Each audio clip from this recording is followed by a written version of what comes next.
पहला क्वेश्चन क्या बोल रहा है कि साइन इनवर्स एक्स अगर वाई के बराबर हो तो इनमें से कौन सा ऑप्शन सही है। यानी कि आपको पूछा गया है साइन इनवर्स एक्स का मुख्य मान शाखा परिचय पूछा है, और आप ये जानते हैं कि ये क्या होता है।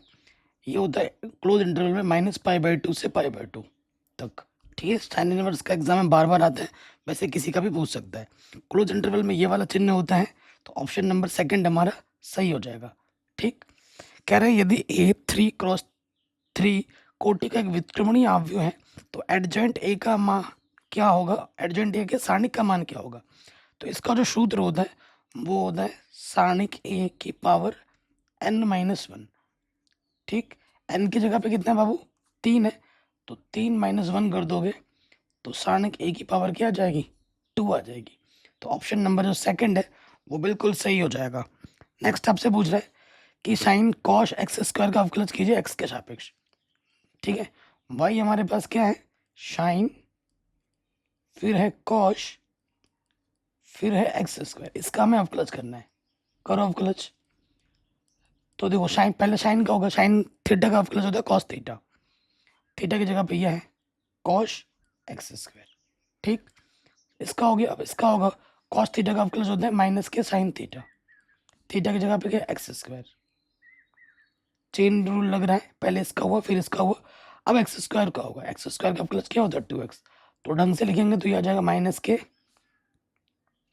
Sine x square cos x square गुणे में क्या होगा 2x होगा। ठीक है, यानी कि जो ऑप्शन नंबर 4 है वो बिल्कुल सही हो जाएगा। अगला प्रश्न है, कह रहे हैं इस फलन का d/dx इतना है तो f(2) का मान कितना होगा। ठीक है, ये हमसे पूछा गया है। तो देखिए यहाँ मैं करके दिखाता हूँ, एनसीईआरटी का प्रश्न है। देखो अगर ये यहाँ ले लो, तिरछे गुणा कर देंगे, df(x) हो जाएगा और यहाँ हो जाएगा 4x⁻³ dx।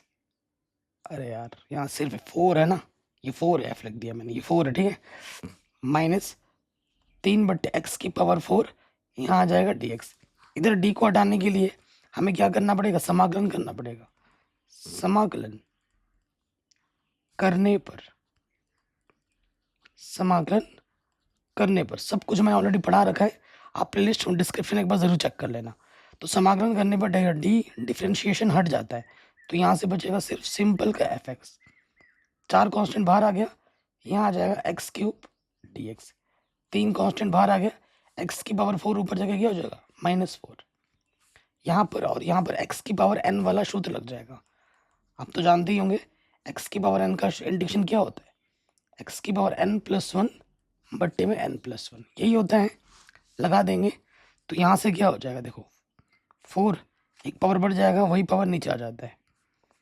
ठीक, और एक जोड़ेंगे n+1 इंटीग्रेशन खत्म से ही जोड़ देंगे। अब ये 4 से 4 कटा, यहाँ क्या आ जाएगा -3, नेगेटिव कटा, तो यहाँ बचा x⁻⁴ -3, नेगेटिव पॉजिटिव, 3 से 3 कटेगा और -3 नीचे क्या आ जाएगा +3 fx। ठीक, अब आपको प्रश्न में दे रखा है कि f(2) हमें क्या दे रखा है प्रश्न में, f(2) क्या है 0 के बराबर है, तो c के मान को हटाना पड़ेगा। तो जहां जहां x है ना वहां 2 रख दो, जहां x है वहां पर 2 रख दो, तो क्या हो जाएगा, f(2) का मान 0 बोला है, रख दिया। 2 दूनी 4 दूनी 8 दूनी 16 हो जाएगा, 1/8 हो जाएगा, प्लस का c, तो प्लस का c इधर क्या आ जाएगा माइनस का c। 9 शपा आ गया 8, 16 अट्ठे कितना हो जाएगा 128 + 1, तो माइनस इधर ले लो, आंसर आ जाएगा c का मान -129/8। इस c के मान को उठाकर यहाँ रख दोगे तो फंक्शन x हमें मिल जाएगा कितना, x⁻⁴ + 1 के बट्टे में x³ -129/8। ठीक है, ये हमें हमारा उत्तर आराम से मिल जाएगा। तो ऑप्शन नंबर जो पहला वाला है वो बिल्कुल सही हो जाएगा। ठीक है, नेक्स्ट क्वेश्चन पे आ जाओ। कह रहे इसका सूत्र क्या होगा, इसका आंसर क्या होगा। तो आप एक सूत्र जानते हैं, a को मैं लिख सकता हूँ 1 को लिख सकता हूँ 1 का स्क्वायर ना, तो ये है a² प्लस एक्स स्क्वायर, ये वाला फॉर्मूला बन रहा है यहाँ पर। तो इसका सूत्र होता है x upon two under root के अंदर a square plus x square plus a square बट्टे में 2 लॉग मॉडुलस के अंदर एक्स प्लस अंडर रूट के अंदर x square plus a square plus सी। ठीक है, तो ए की जगह पे क्या है, 1 है, तो पहला ऑप्शन हमारा क्या होगा, सही हो जाएगा। ठीक है, आगे बढ़ते हैं अगले प्रश्न में। 4 कोटि वाले किसी अवकल समीकरण के व्यापक हल में, व्यापक बोला विशिष्ट बोलता तो 0 होता, स्वेच्छ अचरों की संख्या क्या होगी। अगर व्यापक बोला है तो जितने कोटि के होते हैं उतने ही हमारे स्वेच्छ अचर होते हैं। 4 कोटि बोला है तो 4 होगा। ऑप्शन नंबर पहला वाला बिल्कुल सही हो जाएगा।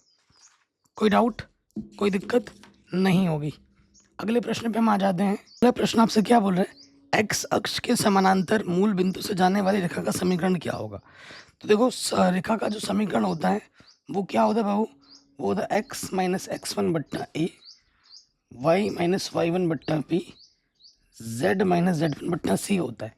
ठीक है ना, x1 y1 हमारे बिंदु होते हैं, z1 मूल बिंदु बोला है, तो ये 0,0,0 ये मूल बिंदु है। x1 y1 z1 हमारा 0 0 है। एक्स अक्ष के समांतर जाने वाली रेखा का समीकरण, तो हमारे दिक् कोसाइन क्या होगा, एक्स अक्ष के समांतर जो दिक् कोसाइन होता है वो होता है 1 0 0, यानी ये ए है, ये बी है, ये सी है, तो यहाँ रख दोगे तो हमें हमारा उत्तर जो तीसरा वाला है वो सही मिल जाएगा। थर्ड ऑप्शन क्या होगा, सही होगा। आगे बढ़ते हैं। पी भी इतना है, पी ए इतना है, सप्रतिबंध प्रायिकता पी ए बट्टा बी ज्ञात कीजिए। तो इसका सूत्र क्या होता है, प्रायिकता ए बट्टा बी है तो ए इंटरसेक्शन बी बट्टे में पी बी, यही सूत्र होता है। लगाओ, ए इंटरसेक्शन बी हमें दे रखा है 0.3 और ये दे रखा है 0.5, है ना। नीचे बी बोला ना तो आ जाएगा, दशमलव से दशमलव हटा दो, 3/5, ठीक है, 3/5 आ जाएगा, तो 5 छंग 30, 0.6 आ जाएगा आंसर। पहला वाला ऑप्शन क्या होगा, सही हो जाएगा। अब हम आते हैं कुछ प्रश्नों में। हमें इन प्रश्नों में क्या बोला जाता है कि प्रश्न 1 के 2 घंटों में अभिकथन दिया है और उसका कारण दिया है, कौन सा सही होगा हमें बताना है। ठीक है, फंक्शन जो हमें दे रखा है एफ एक्स बराबर 2x है, z से z में ये क्या है, एक क्या की है, ये हमें बताना है। क्या ये एक क्या की है, ठीक है, क्या ये एक क्या की है। तो देखो झ के लिए बताना है कौन सा ऑप्शन सही होगा। तो कारण क्या है, function is not onto, एक क्या की है कि नहीं देखते हैं। तो मैं आपको यहाँ पे करके दिखा देता हूँ छोटी सी जगह पे क्या की है या नहीं है। देखो ये x होता है, ये y होता है, कुछ भी लोगे पूर्णांक से लोगे तो पूर्णांक में ही मिलना चाहिए। और जो एफ एक्स हमें दे रखा है वो 2x के बराबर दे रखा है। देखो एक रखा पूर्णांक लिया, यहाँ पे रखोगे 2 गुणा 1 आपको पूर्णांक मिलेगा, 0 लोगे 2 गुणा 0 0, माइनस का 1 लोगे 2 गुणा -1 -2, पूर्णांक ले रहे हो, पूर्णांक मिल रहा है, एक इनपुट एक ही आउटपुट दे रहा है, तो ये एक क्या की तो है।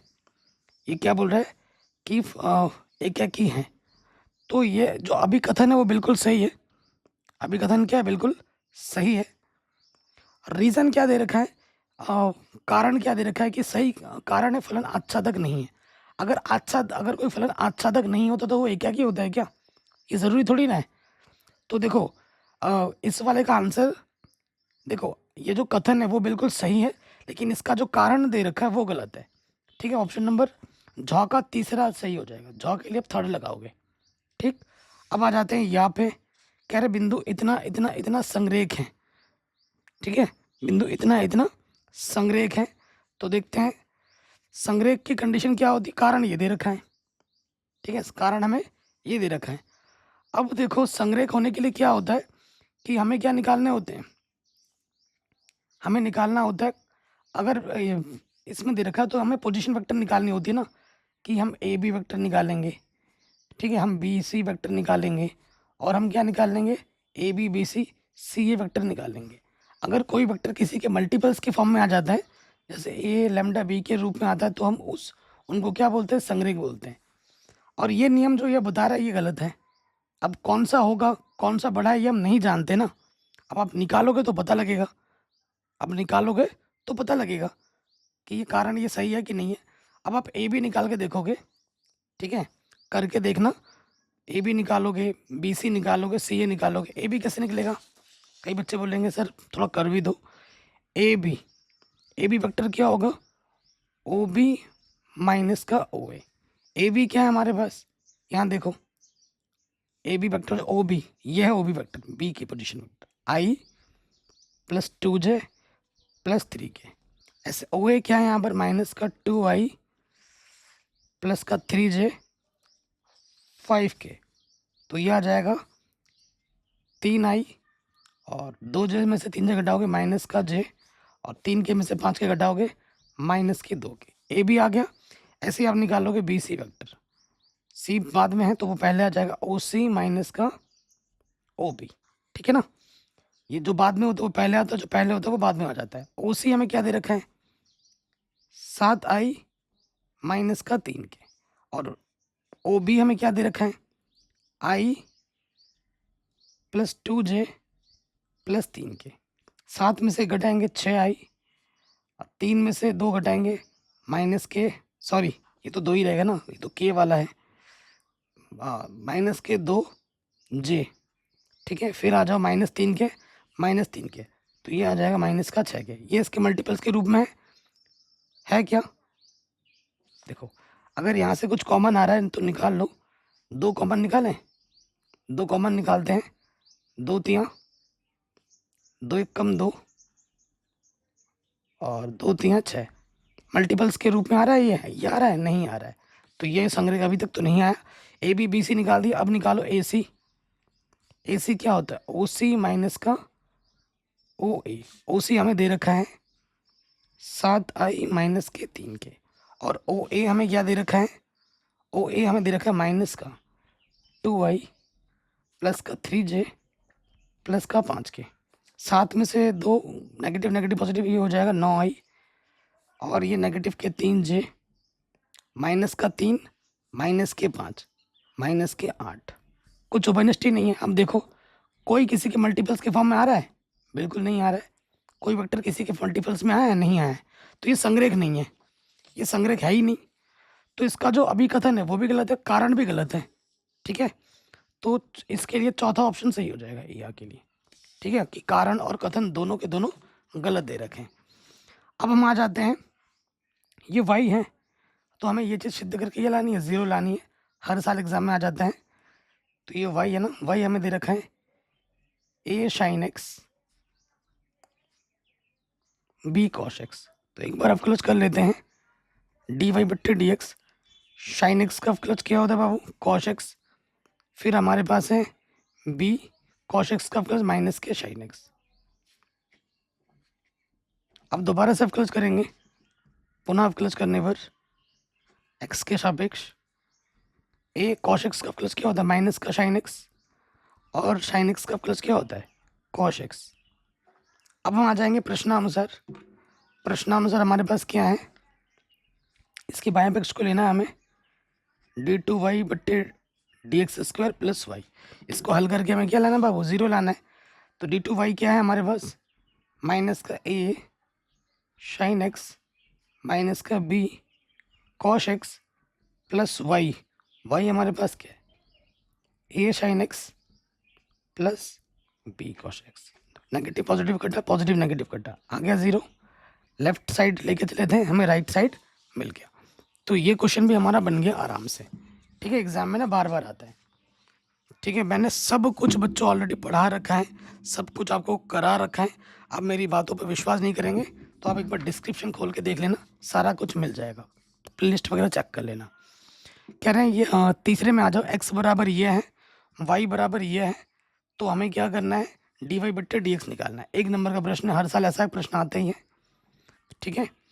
चूंकि जो हमारा डी वाई बट्टे डी एक्स होगा, एक्स और वाई अलग अलग है, तो टी हमारे पैरामीटर दिख रहा है, तो ये क्या होगा? डी वाई बट्टे डी टी डी एक्स बट्टे डी टी होगा, है कि नहीं। हमारे पास क्या है देखो, हमारे पास वाई बराबर प्रश्न में दे रखा है 2a 2 स्क्वायर, है कि नहीं। अब यहाँ से टी के सापेक्ष अवकलज करोगे, डी वाई बट्टे डी टी 2a कांस्टेंट है, टी स्क्वायर का प्लस क्या हो जाएगा 2t, यानी कि 4at। उसके बाद हमें प्रश्न में क्या दे रखा है, x बराबर क्या दे रखा है, x बराबर दे रखा है, अरे यार ये तो x बराबर था, मैंने y लिख दिया,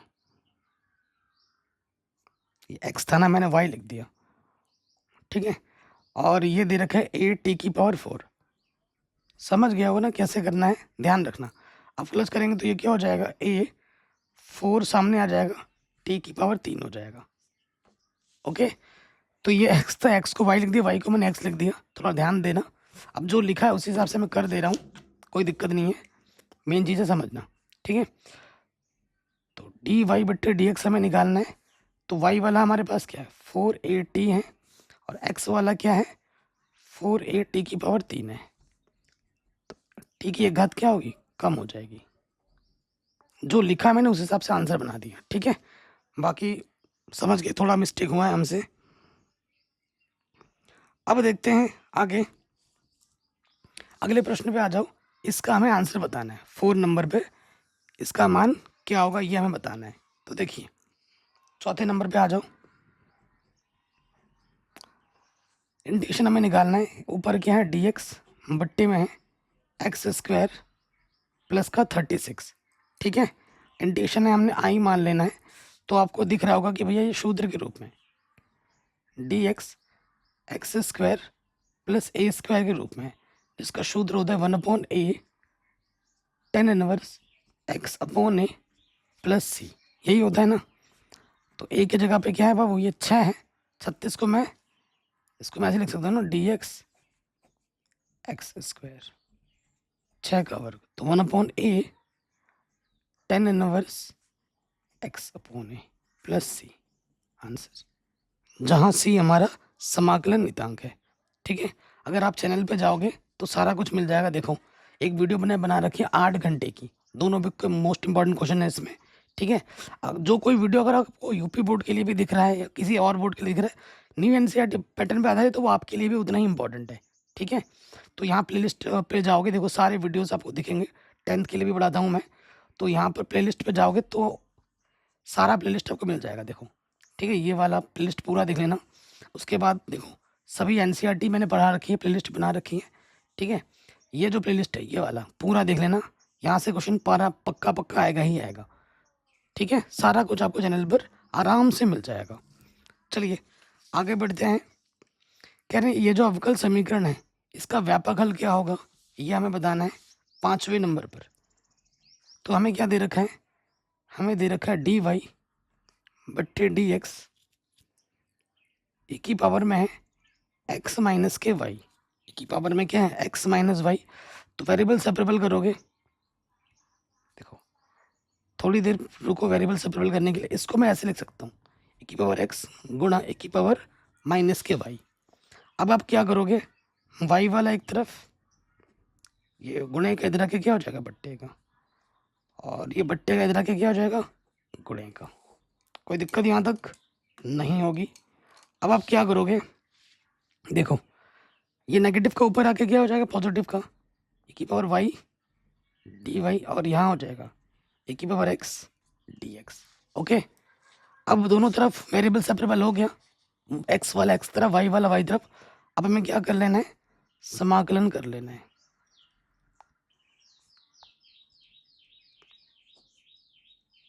समाकलन करने पर करो समाकलन, e की पावर y dy e की पावर x dx। तो e की पावर y का इंटीग्रेशन e की पावर y होता है, और e की पावर x का इंटीग्रेशन e की पावर x होता है। इंटीग्रेशन खत्म, c जोड़ दोगे, ये हमें हमारा व्यापक हल आराम से मिल जाएगा।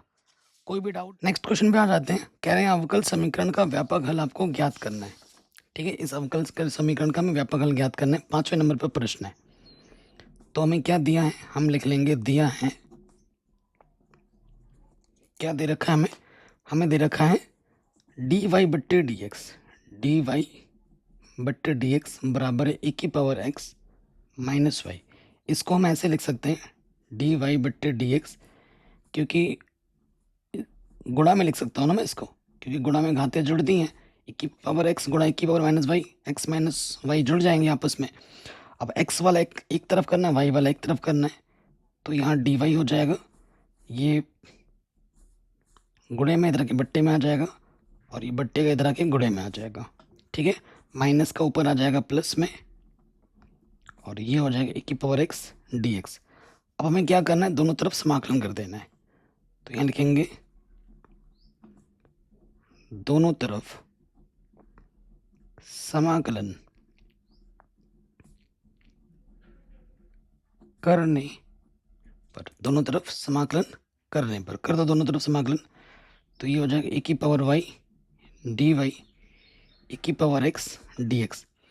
e⁻y का इंटीग्रेशन e⁻y होता है, e⁻x का इंटीग्रेशन e⁻x होता है, प्लस c जोड़ दोगे।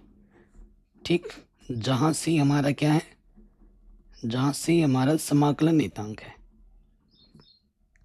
समाकलन नियतांक। ठीक, अगले प्रश्न पे हम आ जाते हैं। कह रहे हैं x का वह मान ज्ञात कीजिए जिसके लिए यह एक मात्रक सदिश है। क्वेश्चन नंबर 6 पे आ जाओ। कह रहे हैं x का वह मान ज्ञात कीजिए जिसके लिए एक मात्रक सदिश है। तो देखो, मात्रक सदिश बोल रखा है, माना ये a वेक्टर है, a वेक्टर है, ये है x i plus j plus k। अगर मैं इस x से अंदर गुणा कर दूं तो ये हो जाएगा एक्स आई प्लस एक्स जे प्लस एक्स के, है ना। प्रश्नानुसार हमें क्या बोल रखा है कि ए एक मात्रक सदिश है। ठीक है, मात्रक सदिश है, ए एक क्या है, एक मात्रक सदिश है।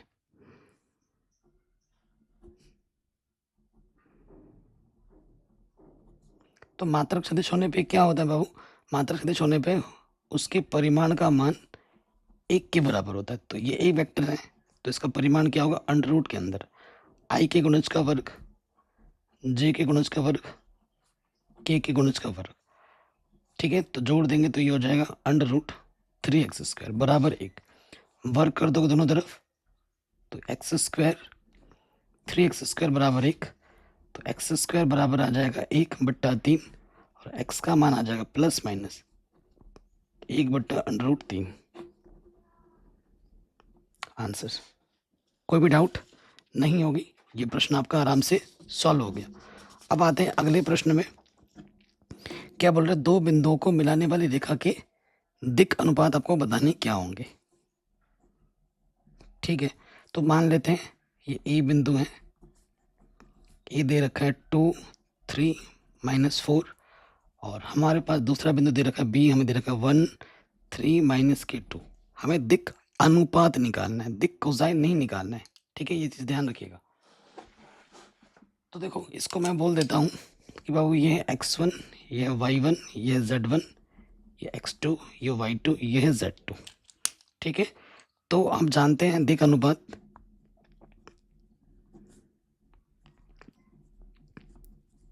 दिक् अनुपात ए बराबर क्या होता है, बी बराबर क्या होता है, सी बराबर क्या। ए होता है x2 - x1, बी होता है y2 - के y1 और सी हमारा होता है z2 - के z1। x2 कितना है 1, x1 है 2, y2 है 3, y1 है 3, z2 है -2, z1 है -4। नेगेटिव नेगेटिव पॉजिटिव, 4 में से 2 घटाओगे 2। ये हमें हमारे क्या मिल गए, दिक् अनुपात। ठीक हो गया। अगले प्रश्न पे आ जाते हैं। कह रहे हैं कॉश इनवर्स एक्स, एक्स का मान, ठीक है, एक्स की जो रेंज है वो इस -1/√2 से 1/√2 तक का आलेख खींचना है और इस फिलहाल का परिसर भी आपको बताना है क्या होगा। देखो, कॉश इनवर्स एक्स का हमें क्या खींचना है, ग्राफ खींचना है पहले। तो देखो हमारे पास क्या है, चूंकि फंक्शन एक्स हमारे पास है कॉश इनवर्स एक्स, और जो एक्स हमारा आ रहा है वो क्लोज इंटरवल -1/√2 से +1/√2 तक आ रहा है। ठीक है, अगर मैं कॉश इनवर्स एक्स का ग्राफ खींचूं, ठीक है, कॉश इनवर्स एक्स का ग्राफ अगर मैं खींचूं तो क्या होता है, देखो ये हमारा एक्स अक्ष है, ये एक्स डैश है, ऊपर वाई है, नीचे वाई डैश है। ठीक है, अगर मैं खींचूं तो यहाँ से देखो आता है, यहाँ से स्टार्ट होता है, ऐसा चलता है। ठीक, तो यहाँ पर यहाँ वाला जो पॉइंट है वो आपका क्या है, 0 है। ठीक है। 0 और यहाँ पर क्या है, π/2 है, यहाँ पर पाई होगा और यहाँ पर क्या है 3π/2 है। cos 0 का मान एक होता है, 1/√2 तो कहाँ मिलेगा, देखो यहाँ π/2 है, यहाँ कहीं पर π/4 आएगा, यहाँ कहीं पे π/4 आएगा और π/4 पे आपको क्या मिलता है, 1/√2 मिलता है, 1/√2 मिलता है यहाँ पर मिलेगा, ठीक है ना, यहाँ पर आपको मिलेगा। और ये वाला पॉइंट क्या होगा आपका, ये वाला पॉइंट π/4 होगा और यहाँ पर आपका पाई आता है, अगला आपको मिलेगा माइनस के π/4 पर, ठीक है। 1/√, माइनस में जाए, माइनस का मान इधर नीचे मिलेगा तो यहाँ मिल जाएगा, यहाँ पर आपका π/2 है तो 3π/4 में, ठीक है, यहाँ कहीं पर 3π/4 आएगा, 3π/4 में आपको क्या मिलता है, माइनस के 1/√2 मिलता है, ठीक है। तो इसी के सीध में यहाँ ले लेंगे, यहाँ आ जाएगा माइनस के 1/√2, ठीक है। तो जो ग्राफ बनेगी मेन कॉस इनवर्स एक्स की, वो यहाँ से बनेगी, यहाँ से यहाँ तक बनेगी, ऐसे ऐसे आएगी, ठीक है, कर्व ऐसे कर्व आएगी, ये वाली जो काली काली कर दी ये मेन ग्राफ है, ठीक है, ये हमारा मेन ग्राफ है। तो जो रेंज होगी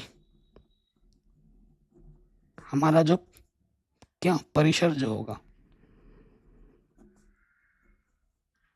वो क्या होगा, वो π/4 से क्या होगा 3π/4 तक जाएगा। और जो कॉस इनवर्स का रेंज होता है वो क्या होता है, 0 से पाई होता है, आप जानते हैं, चूंकि range of cos inverse x वो कितना होता है, 0 से पाई होता है, ये आप पहले से जानते होंगे। साइन इनवर्स का होता है -π/2 से π/2 क्लोज इंटरवल में। ये इस पर आधारित प्रश्न एग्जाम में ज़रूर आ जाएगा, ठीक है। तो ये प्रश्न भी हमारा बड़े आराम से हो गया। अगला प्रश्न है क्वेश्चन नंबर 9, बहुत ही आसान सा क्वेश्चन है। कह रहे हैं एक वृत्त की त्रिज्या 3 सेंटीमीटर समान रूप से 3 सेंटीमीटर प्रति सेकंड की दर से बढ़ रही है, ज्ञात कीजिए कि वृत्त का क्षेत्रफल किस दर से बढ़ रहा है जबकि त्रिज्या 12 सेंटीमीटर है। बहुत ही आसान सा क्वेश्चन है, क्वेश्चन नंबर 9। तो देखो हमारे पास एक वृत्त है, ये वृत्त है, तो ये वृत्त की क्या होगी भाई, ये मान लेते हैं वृत्त की त्रिज्या r है, ठीक है, यहाँ लिख भी देता हूँ मैं, माना वृत्त की त्रिज्या r है, माना वृत्त की त्रिज्या r है, ये हमने मान लिया। अब देखो हमें क्या बोल रहे हैं, वृत्त की त्रिज्या समान रूप से बढ़ रही है, हमें क्या दिया है, हमें दिया है त्रिज्या में जो परिवर्तन हो रहा है dr/dt, टी क्यों, सेकंड लिखा हुआ है यहाँ पर, क्या दे रखा है 3 सेंटीमीटर प्रति सेकंड, सेकंड का मतलब समय, ठीक है। जब त्रिज्या हमारी 12 सेंटीमीटर हो तो क्षेत्रफल में, ए फॉर एरिया, क्षेत्रफल में क्या परिवर्तन होगा ये हमें बताना है। यह प्रश्न आप जानते हो, चूंकि वृत्त का क्षेत्रफल, वृत्त का क्षेत्रफल क्या होता है, ए बराबर ये होता है πr², ठीक है। हमें टी के सापेक्ष क्या कर लेना है, अवकलज कर लेना है, dA/dt, पाई कांस्टेंट है, r² का प्लस 2r और r का प्लस क्या हो जाएगा dr/dt। अब मान रख दीजिए 2π, r का मान क्या रखने को बोला है 12, dr/dt हमें दे रखा है 3, ठीक है। तो 12 3 36, 36 दूनी 72, 72 पाई, क्षेत्रफल क्या होता है सेंटीमीटर स्क्वायर और समय का मात्रक क्या होता है सेकंड, आंसर, ठीक है। ये हमें हमारा उत्तर बड़े आराम से मिल जाएगा। आगे बढ़ते हैं अगले प्रश्न में, कह रहे हैं इसका समाकलन क्या होगा, ठीक है, इसका समाकलन क्या होगा, बहुत ही आसान सा प्रश्न है। क्वेश्चन नंबर 10 पे आ जाओ। समाकलन है आई, मान लीजिए यह dx बट्टे में है x+2 x+3, ठीक है, ये चीज़ है। तो देखो नीचे की घात ज़्यादा है, ऊपर की घात कम है, उचित भिन्न के रूप में, तो हम क्या करेंगे आंशिक भिन्न करेंगे, आंशिक भिन्न करने पर, आंशिक भिन्न कर दो तो यहाँ से हो जाएगा, ऊपर कुछ नहीं तो एक है, यहाँ एक के बट्टे में है x+2 गुणा x+3, तो इसे मैं लिख सकता हूँ a के बट्टे में x+2, b के बट्टे में x+3 लिख सकता हूँ। तो देखो यहाँ से लॉस आ जाएगा हाँ, क्या कर दिया, चलो ठीक है, लॉस ऑफ आ जाएगा x+2 गुणा x+3। देखो इससे ये कटेगा, ये आ जाएगा, इसकी गुणा इसके साथ हो जाएगी ax+3, यहाँ आ जाएगा भी, इससे भाग दो, ये कटेगा, इसके गुणा यहाँ से हो जाएगी x+2, यहाँ पर एक के बट्टे में x+2 x+3, नीचे सेम टू सेम है, कट गया, क्या बचा हमारे पास, इधर एक है, यहाँ आ जाएगा, एक से अंदर गुणा कर दोगे ax plus 3a bx plus 2b, तो x उभयनिष्ठ निकालो, यहाँ से a, यहाँ से b, और यहाँ से 3a प्लस का 2b। ठीक है, अब हमें क्या करना है, तुलना कर देनी है। ठीक है, तुलना करने पर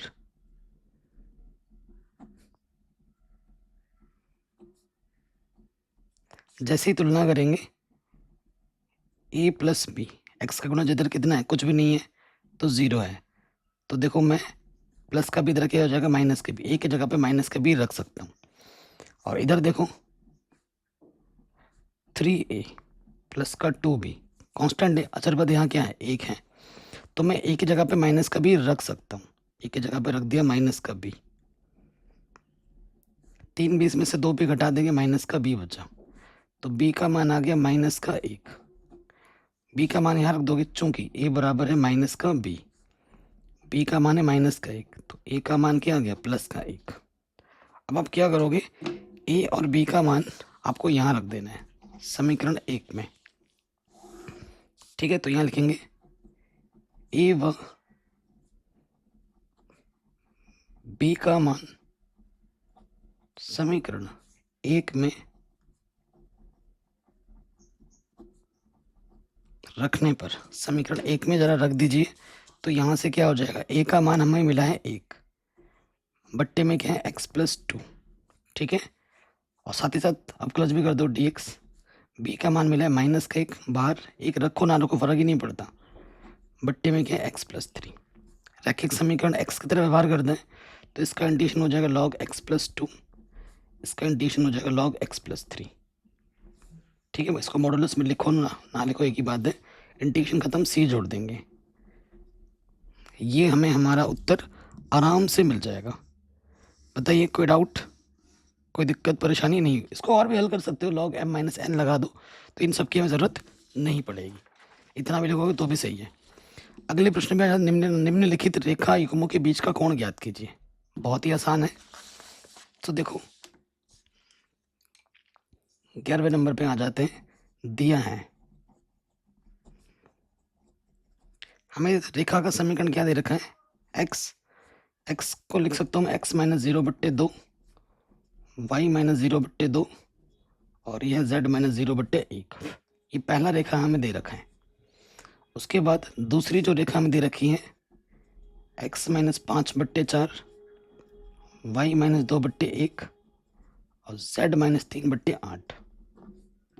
ठीक है, ये प्रॉपर रूप में दे रखे हैं, चूंकि रेखा का जो समीकरण होता है वो होता है x-x1/a, y-y1/b और z-z1/c होता है। ओके, तो यहाँ पर देखो बाबू, जब तुलना करोगे तो ये हमारा a1 है, पहली रेखा है, ये हमारा b1 है, ये हमारा c1 है, ये a2 है, ये b2 है, ये c2 है। माना रेखाओं की बीच का कोण थीटा है। ठीक है, तो हम जानते हैं कॉस थीटा बराबर क्या होता है, a1 a2 plus b1 b2 plus c1 c2 बट्टे में अंडर रूट के अंदर a1 square b1 square c1 square a2 square b2 square c2 square. तो मान रखते हैं a1 का मान है 2, a2 का मान है 4, b1 का मान है 2, b2 का मान है 1, c1 का मान है 1 और c2 का मान है 8। बट्टे में आ जाओ, अंडर रूट है, A1 का स्क्वायर, A1 कितना है 2 है, 2 का वर्ग, B1 2 है, 2 का वर्ग, C1 1 है, 1 का वर्ग। फिर इसमें आ जाएंगे, यह 4 का वर्ग, 1 का वर्ग, 8 का वर्ग। ऊपर हो जाएगा 4 दूनी 8, 2 एक कम 2, 8 एक कम 8, और ये हो जाएगा 2 दूनी 4, 4 1, ये 4 चक्कू 16, 1 कम 1, 8 8 64। ठीक, ऊपर आ जाएगा 8 8 16 और 2 18। ठीक है, यहाँ आ जाएगा आपका 9, और ये आ जाएगा 4 और 6 10 और 1, ये हो जाएगा आपका 81। तो ये आ जाएगा 18 3, और ये आ जाएगा 9, 9 दूनी 18। तो कॉस थीटा बराबर आ जाएगा 2/3। तो थीटा बराबर क्या हो जाएगा आपका, कॉस इधर आके क्या हो जाएगा, कॉस इनवर्स 2/3। ये